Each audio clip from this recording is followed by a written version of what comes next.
Good morning and welcome everybody. It's a pleasure for me to welcome Dr. Teodoro Laino from the IBM in Zurich.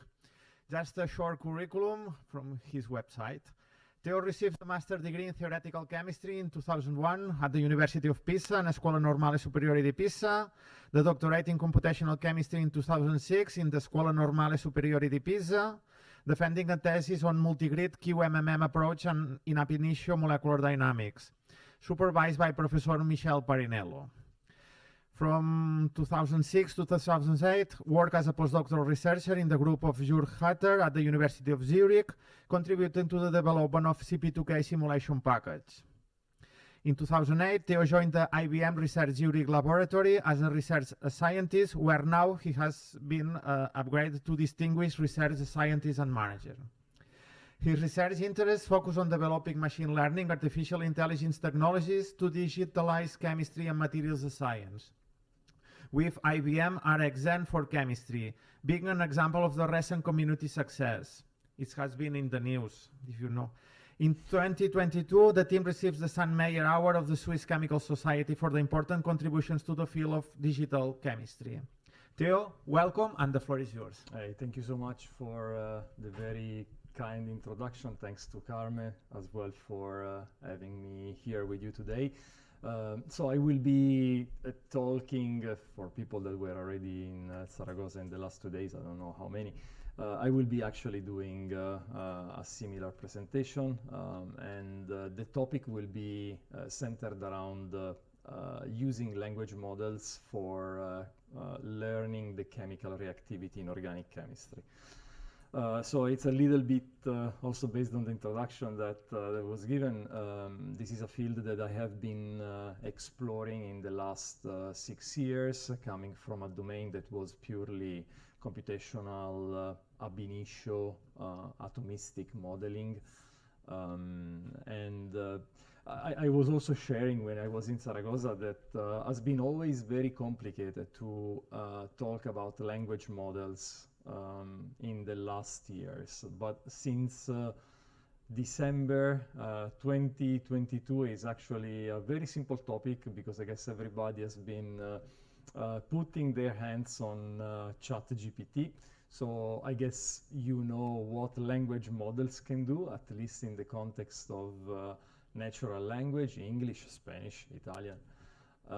And so I will try to give you an insight, a view of what language models, the same type of architectures, can do in the context of chemistry. So before we start, I always start with the credits, because I'm the person that today is traveling and putting my face, in front of you. But all the work has actually been done by the people that you see in this slide, former members, current members. Really, all of them have been contributing to different types, different aspects of the work that I will be presenting. So before we start and we jump into the chemistry, which is probably something that everybody knows, I think it's important to give a couple of seconds, a couple of thoughts on what are language models and how we can use language models. It's by far is not going to be not even a course on language models, but just some hints, some insight. Okay, in general, we talk about a language model by models that are taking in input some text and can do different type of operations. Models are, by everything that is relevant in this presentation, are just mathematical objects, are some architectures that are trained, there are weights, there are numbers that you can modulate, you can tune for fitting, because at the end this is what it is. Artificial intelligence is really a fitting a text in input with a text in output, and this is the equivalent of the same task that ChatGPT is actually doing. You provide a prompt as an input, and ChatGPT will be providing entire outcome to that prompt. So text input, text output. But there is also another different class of language models where you are providing in input some text, and the models are actually producing in output a mathematical representation of that text. Mathematical representation means very simply a multidimensional vectors. We are talking about vectors that have 250, 300, 500 dimensions, even more. So this is everything we need to know about language models. And then, of course, I'm starting quite far. Language, we have been talking about ChatGPT, English. What do we define as language, and why is relevant for chemistry?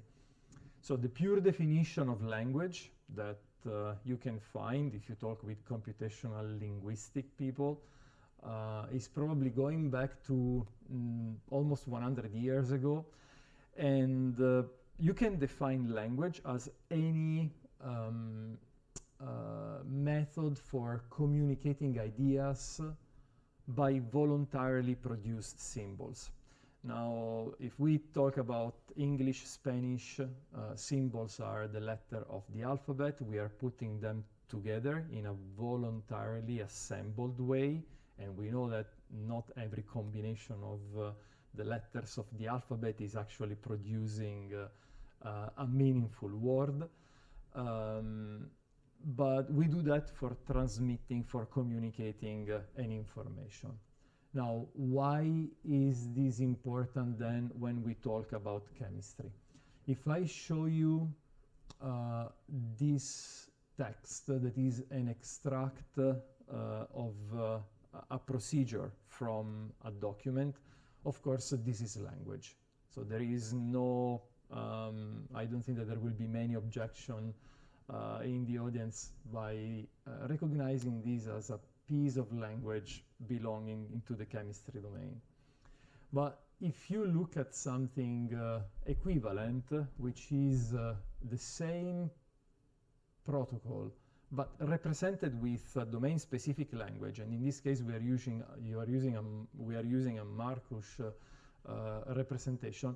So these two are, from a content perspective, equivalent. This one we recognize as a language, well, this is a language too.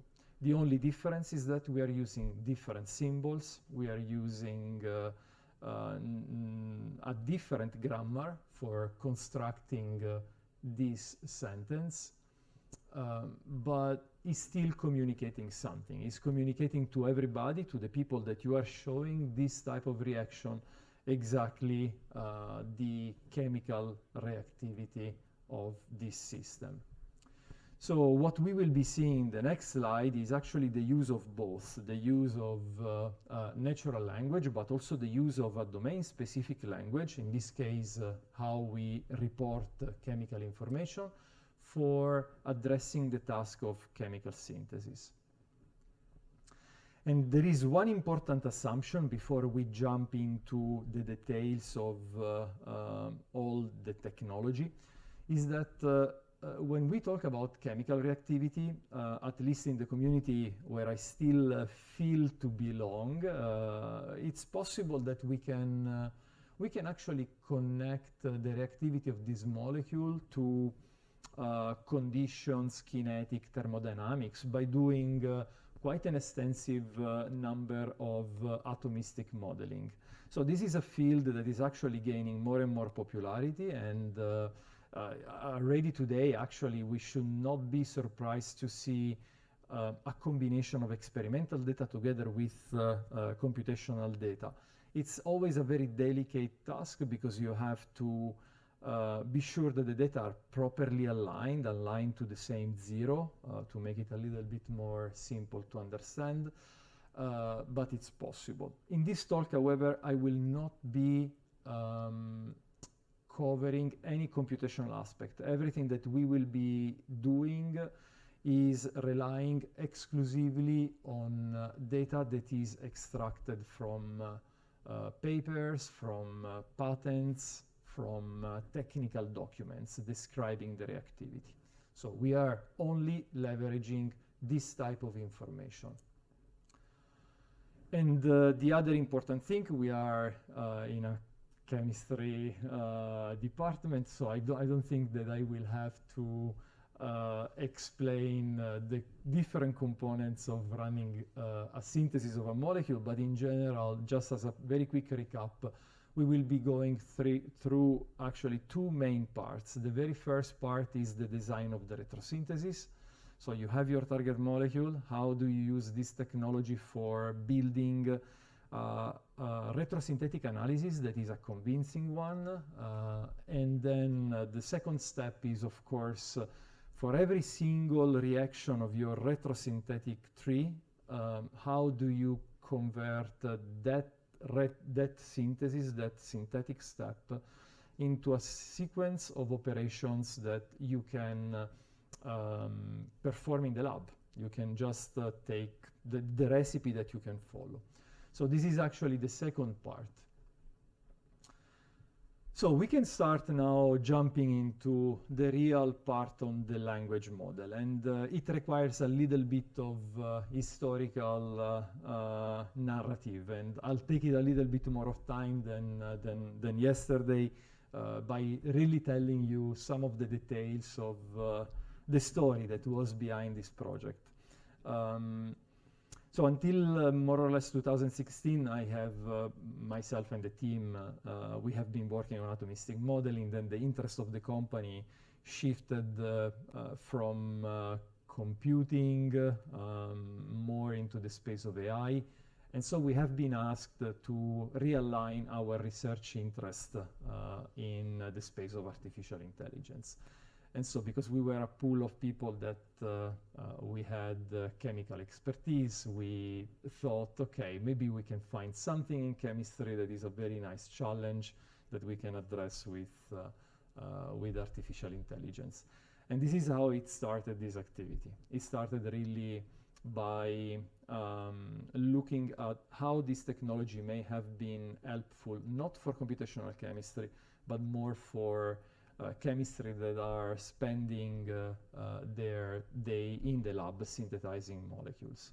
And at the very beginning, we have also to be honest, the language were not directly the part of our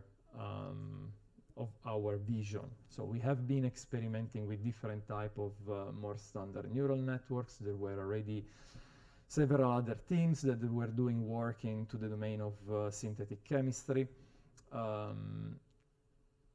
So I think for almost 1 year, we have been trying different things without really a great success. And if you ask yourself why organic chemistry and not inorganic chemistry or analytical chemistry, the answer is very simple. And we remarked that in many papers. The reason is that it was one of the fields for which it was available quite an important volume of publicly available data. And the same thing is still today not entirely true for other branches in chemistry. So probably this is one of the important messages that I always tend to give. If we want to see more and more work in the space of AI appearing across the entire chemistry discipline, it's going to be very important to have a culture of data curation, data collection, and data sharing.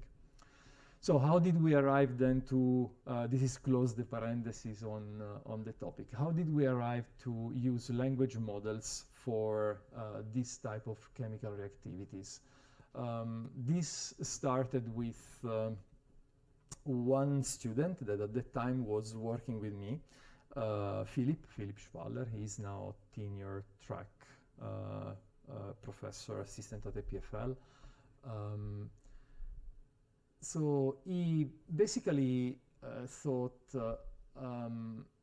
if you think at this set of molecules like individual words, and you look at the concatenation of these words like one sentence, think of instead of having here this tile may be a word in Spanish and then another word in Spanish and so on. And if you look then at the components of the products, in this case we have only one molecule, but think of having more molecules. And you think at this concatenation of words like another language. Instead of being Spanish, here we use the example of Spanish, let's use as an example Italian. Well, then suddenly this arrow, which denotes a chemical transformation, from a linguistic perspective, is nothing more than a translation operator. So this was the idea. This was I would say, the intuition. We have been, before really trying, we have been discussing a lot, because there was only one paper in 2014 by Gryzbowski and the team, where they were looking at chemistry as a language. It's on Angewandte Chemie, and if you are interested, I really recommend that one. It's a very interesting paper. And so what they do, in that paper, they were trying to look at the probability distribution of appearing functional groups in several reaction classes. And they try to correlate this probability of appearing functional groups to the probability of appearing words in English. And so even if there is not even today, but even if there was no real proof when we had the intuition of treating a chemical reaction as a translation problem, we were at least supported by the fact that this paper was identifying quite strong similarities between the probability distribution of atoms and functional groups in chemical reactions and the probability distribution of particles, verbs, names in English.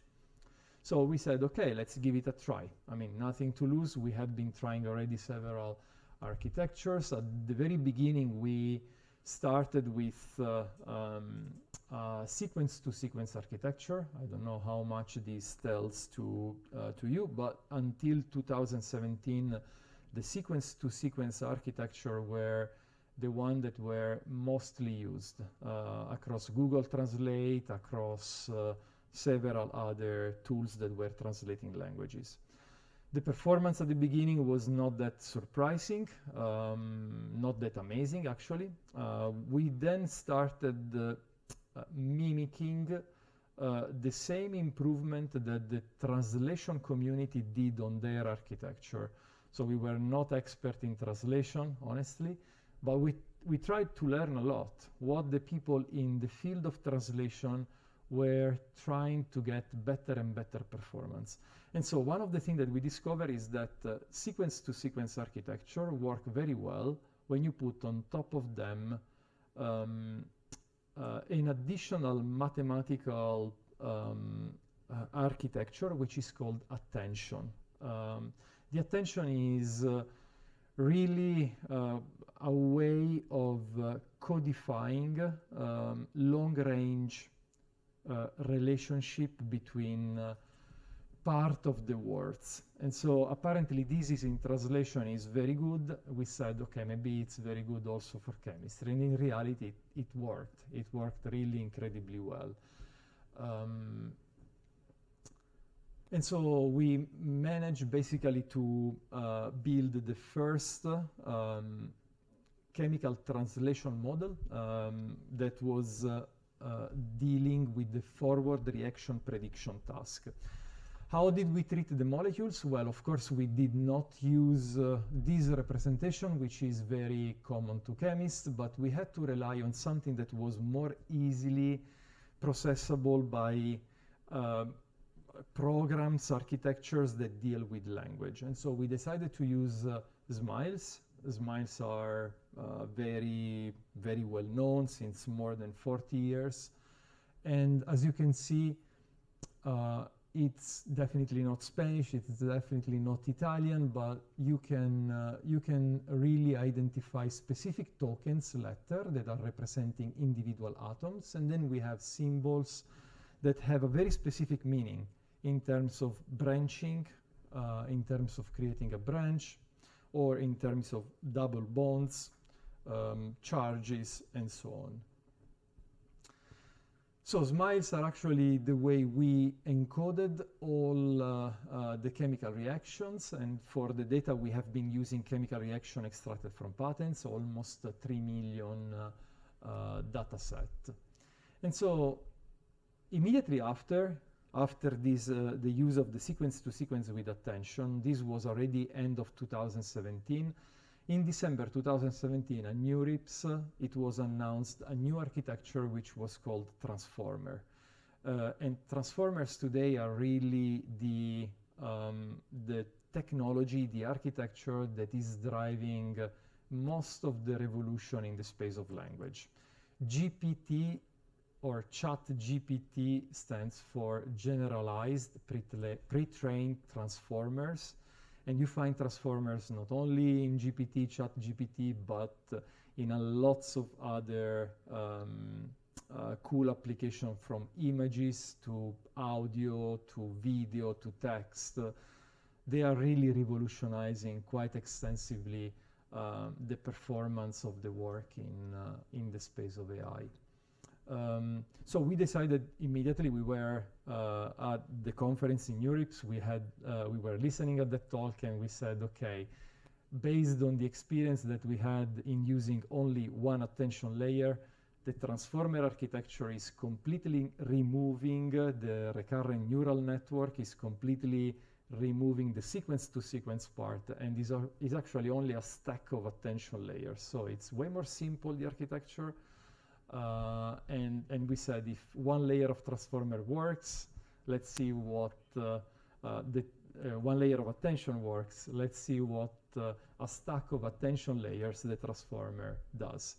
And to our biggest surprise, I mean, we came back. This was already available on GitHub, and so in January after Christmas, we were there. We tested this very quickly.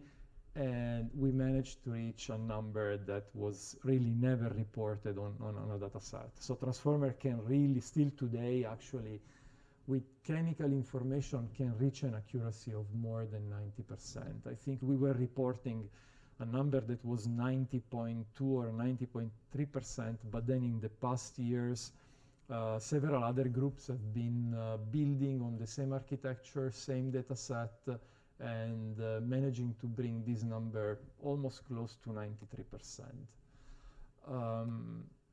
So yeah, that's a little bit, and the entire stories. We created the molecular transformers. So if you are interested, of course, everything that I'm mentioning is available on GitHub, so you can download codes, data, and replicate, I mean, all the results.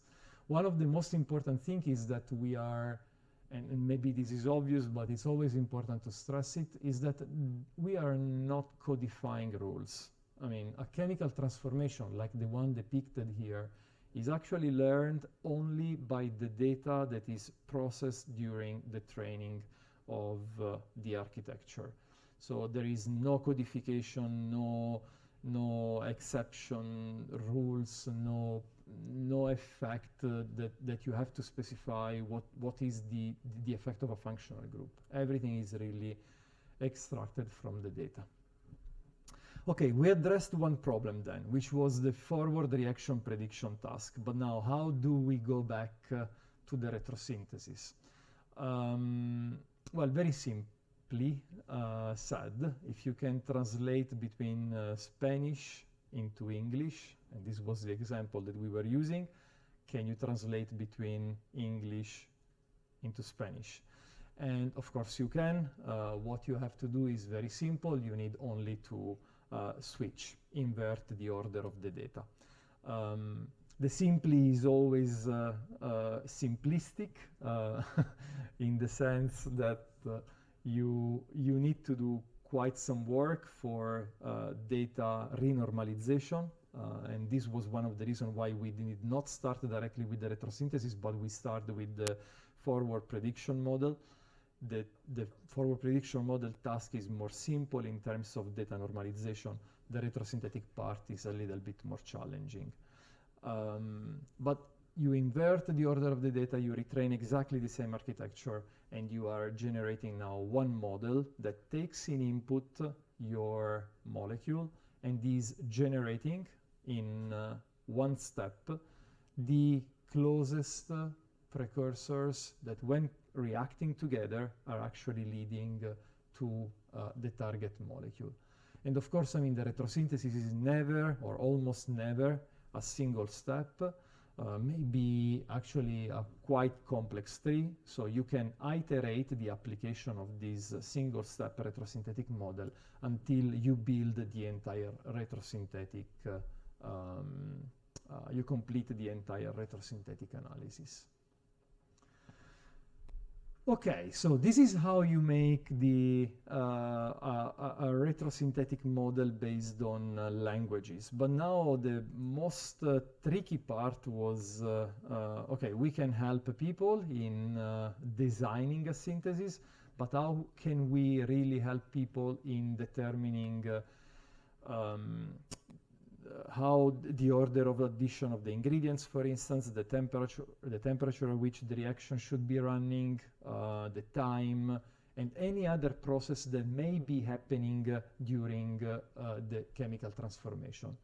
And so the very first problem that we faced in doing so is that while there was and there is still today a data set of publicly available chemical transformation, there was not a data set of experimental procedure. So if you wish, there was quite a lot of, if we make a comparison with a book, we could say that there was a book of ingredients, but we were missing all the recipes connected to those ingredients. So the very first thing that we had to do is actually building another model, another translation model, capable of reading text understandable by people, and converting this text into coincise action. Today, the approach, I'm really very frank, it would be completely different. Today, with large language models, we would probably be able to shortcut this step and really not even being in need of doing a pre-curation of the documents. But at that time, and that time is not 20 years ago, but it's only 3 years ago, we really had to go through a curation step. So we build a translation model that takes in input sentences like these ones and is converting into coincise actions.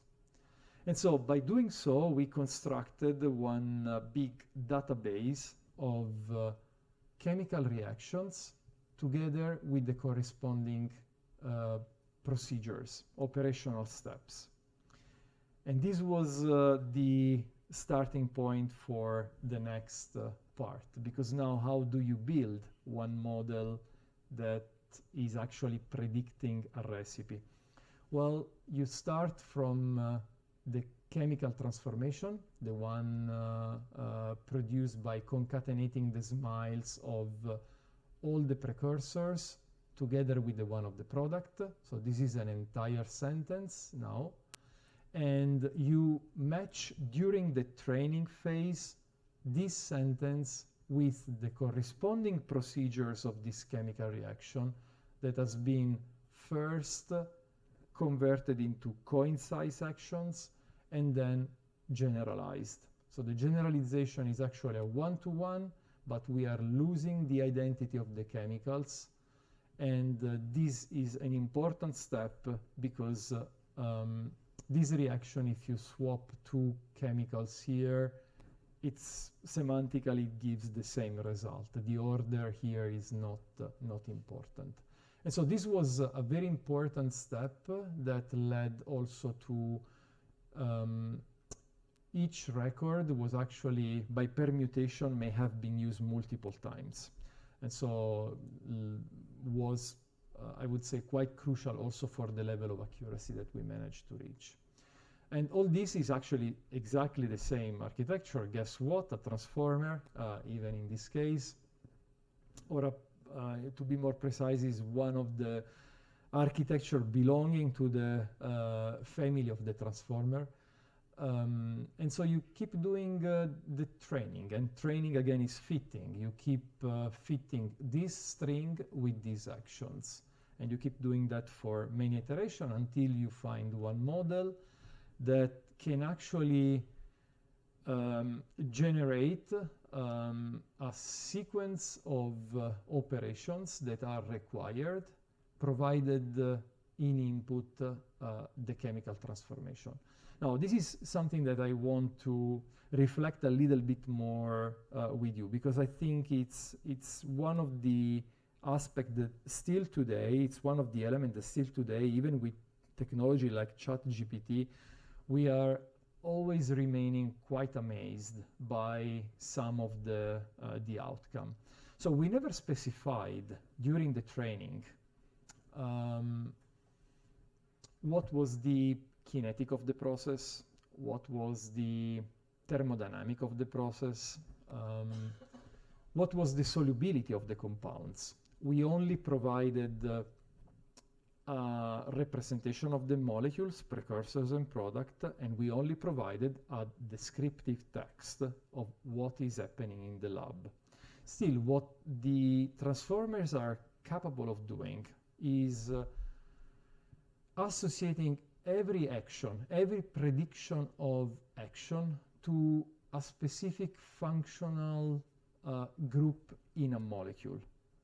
So to a certain extent, and this is a little bit like an anthropomorphic analysis, but to a certain extent, I mean, what you can imagine is that the presence of this functional group is actually triggering the addition exactly in this order, exactly in this place of the procedure. And maybe this addition as a property requires to be done at low temperature because the addition of this compound is actually generating heat. And so these are all information that are learned by all the text that you are providing. So it's maybe a little bit extreme in saying that the transformers are capable of learning the thermodynamics and the kinetics, but definitely it's fascinating, like you can really arrive to the level of predicting that the presence of a functional group maybe is triggering a filtration action, because the transformer actually learned through all the reaction that the presence of that functional group will be inducing a precipitation, a reduction in the solubility of a compound.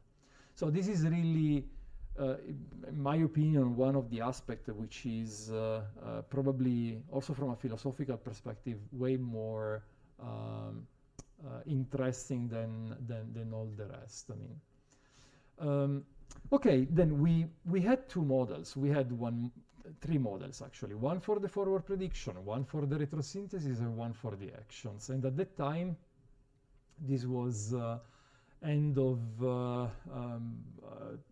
2019, beginning of 2020, we were thinking, okay, we can execute this procedure for doing some testing in the lab, but how cool would it be if a language model would actually be programming a robotic system in the lab for running the chemical reactions for you. And I think this was one of the periods that was very stressful, but also very fun. After 20 years, I was back in the lab, and I found it very, very interesting. I also understood why I decided to do computational chemistry and not organic chemistry, mostly because I think I broke more things during the setup of this lab than any other time in my history in labs. But so we thought really of combining these models in a way that was more friendly, usable by people. And so we started designing a web application where you could have designed the molecule that you wanted to synthesize. Some models are guiding you through the retrosynthetic analysis. Other models are then guiding you through the entire sequence of operations, and then you can transfer this entire procedure into a robotic system for being executed in the lab. And so this is really the part, a little bit of engineering, which I don't deny that I really loved. I mean, was really hands-on. And so we managed to acquire one of these boxes. It's a very small one, like 1 meter by 1 meter. It has 6 reactor steels. They are like this one. These are 3, but the entire system can fit actually 6 of them. 100 milliliters, and you have the possibility of handling solids as well as liquids. And so we coupled this system then with an LCMS at the very beginning, this part here, and then more recently, like last year, we decided also to add a benchtop NMR, like a very small NMR, 80 megahertz, mostly for complementing all those compounds that are completely blind at the MS. And these are there mostly for providing the feedback to both the machine learning models, but also to the execution on the automation hardware. And this is actually a small video. I mean, of course, we have been spending quite a lot of time even in placing more cameras inside the entire cabinet for providing a sort of a big brother. The noise that you can hear in background actually are contact microphone, so that you can really, from home, you can just go there and hear and see what is happening. So this was the funny part, the consumable part, the big brother experience part. And this is more or less is wrapping up the entire part on the chemical synthesis. But then the potential that we observed into the application in a specific area of synthesis, it made us really think, what else can you do with language models? It's a little bit like when you discover a mine. There is plenty of gold, so you say, okay, now we can go deeper into that mine. And so I'll show you some more examples of what you can do with language models. And maybe this can be inspirational. Maybe you can find another way of using language model, even ChatGPT actually, or GPT. You can do very cool exercise even for training models with computational data. So if you are interested, we can talk a little bit about that. But what else did we manage to find in terms of use of language models? So first of all, I was mentioning that we were using data set of roughly 3 million compounds, 3 million chemical reactions, sorry. For the procedure, we were working with 1 million procedure. Sorry, this is the, let me just silence this one. Okay. So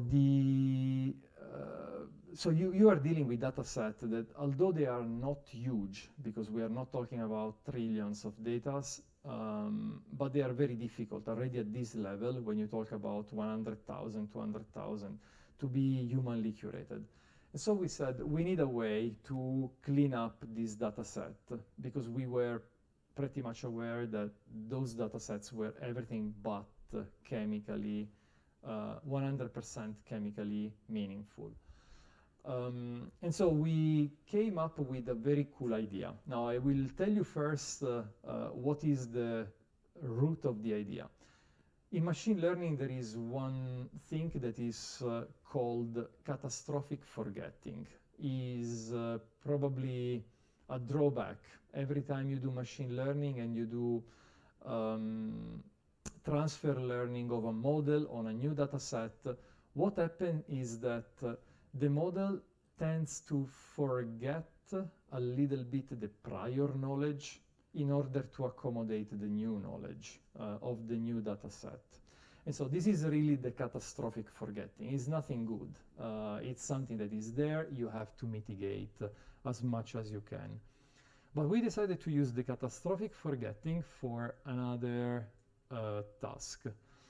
First, I mean, we have been looking why it happens, the catastrophic forgetting. The catastrophic forgetting happens because when you use a pre-trained model and you bring that model into a new data set, at the very beginning, the model is actually performing relatively nice. It tries to learn the new concepts that are present in the new data set.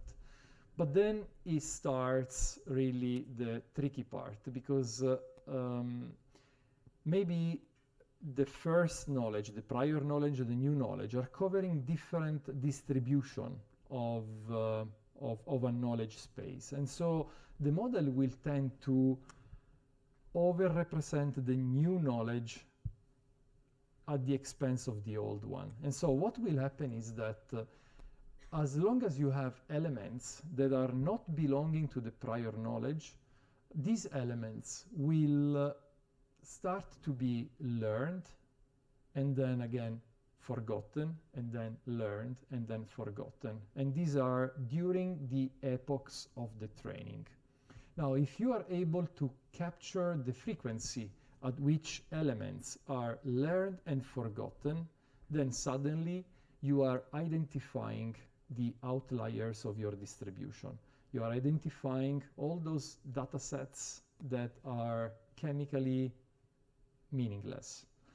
And so this is how we did use actually the language models. You don't need to review any chemistry. You need only to identify the frequency of learning and forgetting some concept while training. The other thing, and this is connecting, if you remember at the very beginning, we said that there are two different types of language models, text to text and text to mathematical representation. So far we have been looking at the text to text, but now we are looking what can you do with models that can convert a text into a vector. And so the very first thing, and this is another thing that in my opinion was very, very cool actually. You can take the chemical reaction, convert them into a vector using the embedding. So this is really the model text to mathematical representation. And then you can use those multidimensional vectors for plotting, doing a sort of principal component analysis, something very similar, and plotting those multidimensional vectors in 2D. And by doing so, you will see that you are really constructing an atlas of chemical reactions, in this case in organic chemistry. And the beauty is that this atlas has a meaning.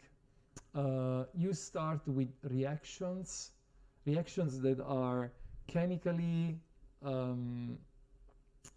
connected because there are ground principles that are similar.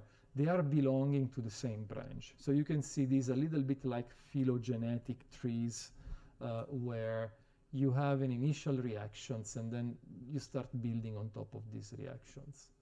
So this is actually one thing that you can do with language models. You can build very nice maps that can help also for the classification of chemical reaction data. The other thing that you can do is actually using these multidimensional vectors together with experimental reaction yield for building models that can predict the chemical reaction yield of new reactions. So this is something, again, we have been exploring. And there are lots of things, of course, I mean, that are working very well, especially when the data sets are relatively complete. And there have been quite a lot of lessons learned, even in terms of what does a data set needs to have to provide a very good performance in terms of predicting yields. This is somehow closing this was one of the last work that Philip was doing before he moved to EPFL, and I think, I mean, this was again one of those discoveries that was definitely not planned. It required way more effort than the one that I will take to describe actually what this was about. So I'm not sure whether I will do justice to all the work that actually went into that one. But here the idea was one. You train your model for predicting a chemical reaction. This is the forward prediction model. Now, instead of using the model for predicting, you are actually looking at all the weights of the transformers. The transformers, the architecture that we are using has 8 layers, I believe, and 12 layers and 8 heads. These are the numbers. Overall, we are talking about more than 40 millions numbers. So these are all the weights of the architecture. So you need to have quite a lot of patience even in how you are analyzing these numbers. But if you do so, you realize that there is one head, the head number 6, and there is one layer in this head number 6, which is the number 11. These are sort of magic numbers that are actually, this combination of head and layer is actually learning where every atom is mapped, each individual atom is mapped from the precursors into the product. Now, why is this amazing? Because the data that we use for training the architecture does not have this number. So this carbon here, from a semantic perspective, is actually not different than the atom that is nearby from a linguistic perspective. But still, I mean, there is a certain chemical meaningfulness, and actually the transformer is capable of connecting this atom with this atom. So this combination of head and layer, in a completely unsupervised way, is able to extract what is called atom mapping. Now, mapping atom is a process that experimentally takes effort.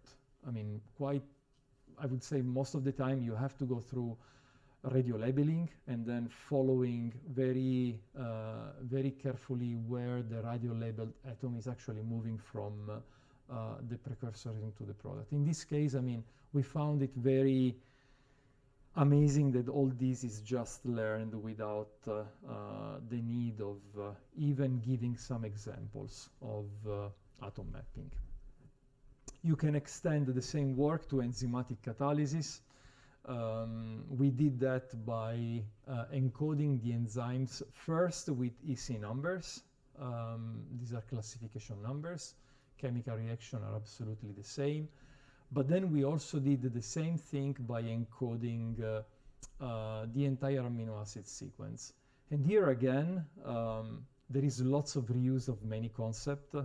So that was really on purpose.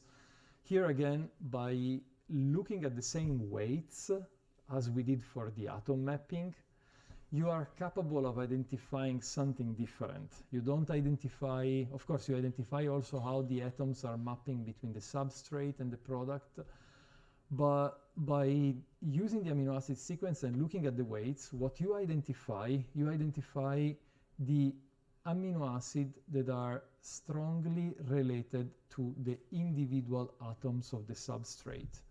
Now, what does that mean? It means that the model, without having three-dimensional information, is actually able to identify in the entire sequence of the proteins which amino acid are building the enzymatic site, the active site of the enzyme.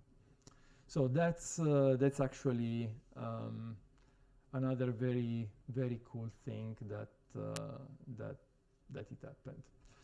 So I'll wrap it up here. If you are interested, of course, there is plenty of material. There is the GitHub if you want to put your hands on the architectures, on the data.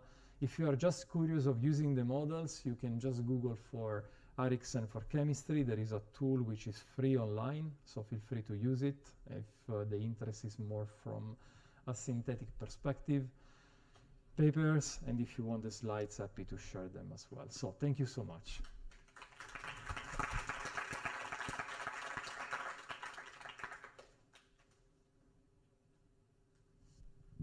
Thanks, Theo. Very interesting talk. Really amazing, especially for the community. Time for some questions.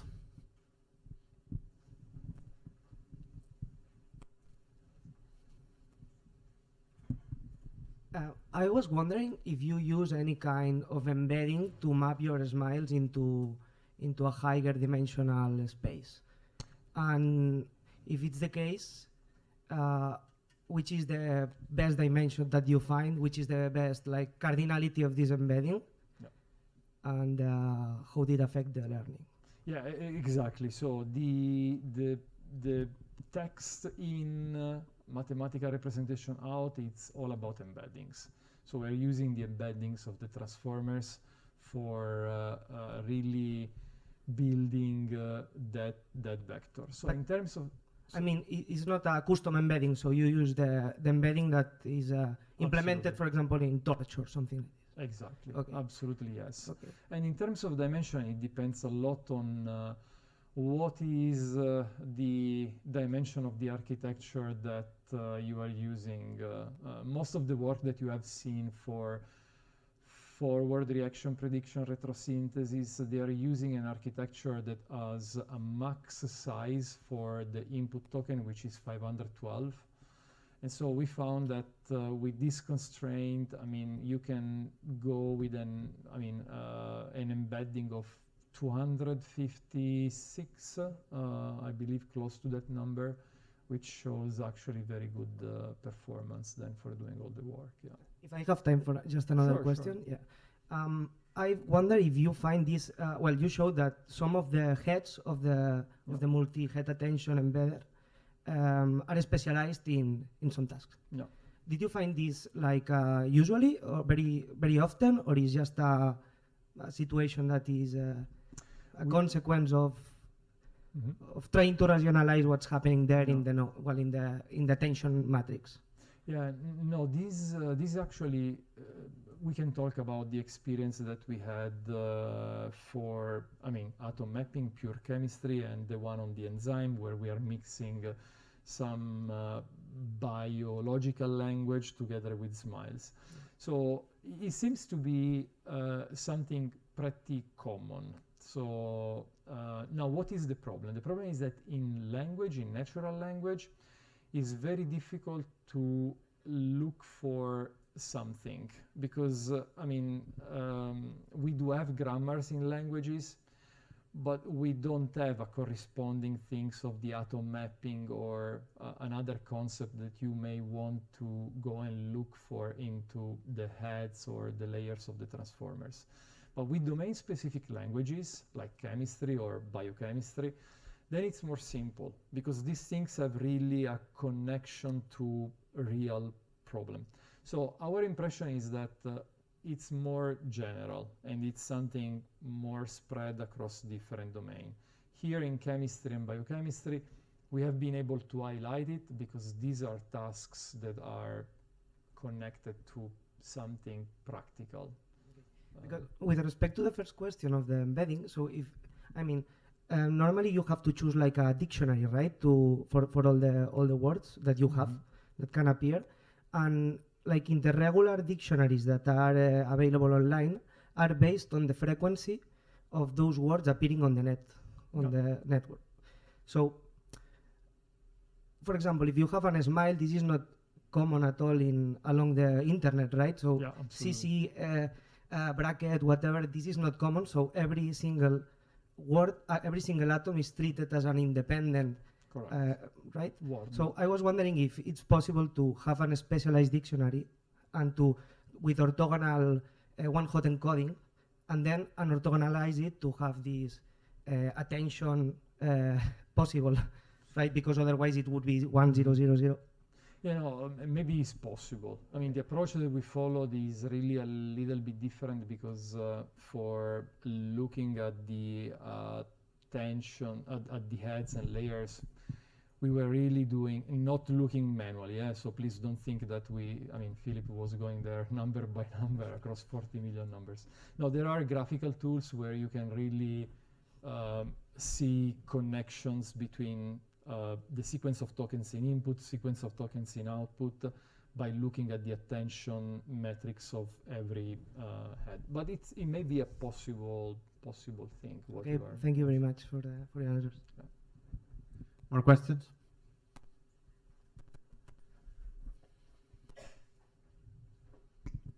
Hi, Teodoro. Thanks a lot for the presentation. It was amazing. I have a question, more philosophical one. I mean, whenever you train, we deal with databases coming from publications. We deal with a sort of a success bias.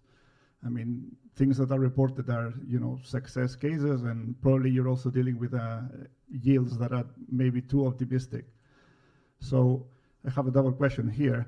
Do you see a change in paradigm in terms of publishing more unsuccessful data in general? And the second would be, have you identified cases in which sort of surprisingly high yields have been reported in reactions in the literature?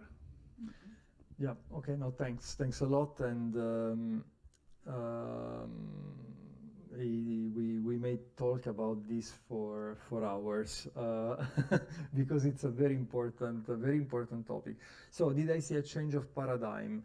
I think that there is a raise of concern.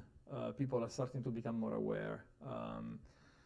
But I don't think that there are way more strong forces than trying to show what you can do with machine learning that will still for the next years force people to publish only successful stories. And I mean, it has to do with funding, it has to do with how careers are perceived in general. But I agree. This is one of the biggest limitation. We are reporting success stories. We are not learning by what doesn't work. What doesn't work, it doesn't exist in these trainings, and this is really a great loss. There are some efforts, just to say, independent. So there is, for instance, one team in US that is putting together an open reaction database, trying to tell people, doesn't matter whether what you do worked or not, I mean, report it. It's still something that, as of today, I mean, is not flying as it should. I mean, the number of contributors is small, and it's very, very, very complicated. I can only hope, I mean, that by people getting a first-hand experience on what this technology can do, there is an education in trying to have a due diligence. When you are compiling your data, maybe you consider it exhausted in the sense of leveraging the value for publications, article, and so on. Then you make it available. I mean, I think this would be awesome. The second question was on surprisingly high yields on the literature. Yes. Yeah. Okay. We did not perform such an extensive study across all the yields reported in literature. Let me tell you what we learned. We learned that it's very difficult to build one model that predicts yield across the entire organic chemistry domain. And I think we understood this only a couple of months ago. And we understood it really banging the head on something. Because our experience with some of these high throughput data was very good. I mean, we do have models that you can retrain. So it's there. The numbers are there that can learn incredibly well. But the reason why they are learning incredibly well is because the data set that we were using were, from a combinatorial perspective, complete. When you start to have data that is not combinatorially complete, then we struggle. I mean, maybe you can reach an accuracy of 50, 60%, but you don't reach the number that we are reporting there. So I cannot comment directly on the question that you had. So we did not identify anything that was incredibly crazy, but we also looked honestly for data set that were very specifically compiled for building a reaction yield model. Yeah, thank you. Anybody else? Any other question? If not, let's thank Theo again. And in case somebody is interested to talk to him, Theo will be here around, so he's welcome to, to talk to you, okay? Thank you, Theo. Thanks. Thank you.